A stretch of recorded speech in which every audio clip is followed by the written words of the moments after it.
Hello friend, welcome back to my channel. তোমাদের জন্য আবার একটা নতুন করে ভিডিও নিয়ে চলে এসেছি। আজকে আমি বানাবো রুই মাছ। মাছটাকে লবণ হলুদ দিয়ে ভালো করে মাখিয়ে ভেজে নিয়েছিলাম, লাল করে ভেজে তুলে নিয়েছিলাম। ওই তেলেই আমি পাঁচফোড়ন দিয়ে আলুটাকে লাল করে ভেজে নিয়েছি। আলু ভাজার পরে লাল লাল হতে এসছে। এবার আমি লবণ দেব আলুর মধ্যে। দেখতেই পাচ্ছ মাছটা কত সুন্দর লাল করে ভেজেছি। আমি এই আলুটা বের করব না, আলুর মধ্যে আমি মশলা দেব, সরষা পোস্ত, আদা রসুন বাটা দেব। আমি আজকে জিরা দেব না মাছে, পেঁয়াজ বাটা দেব। ভালো করে মশলাটাকে কষে নেব, মশলার কাঁচা গন্ধটা যেন উঠে না আসে।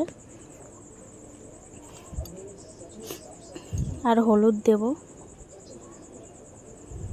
দেখতেই পাচ্ছ বন্ধুরা, মশলা থেকে তেল বেরিয়ে এসেছে।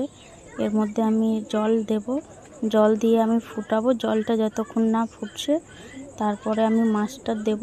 জলটা ফুটে এসেছে, মাছটা দিয়ে নাড়াচাড়া করে 10 মিনিট হালকা আঁচে রেখে গ্যাসটাকে বন্ধ করে দেব।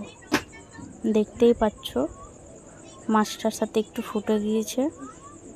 মাছটা দেখো বন্ধুরা কত সুন্দর হয়েছে। কেমন হয়েছে কমেন্টে জানাও।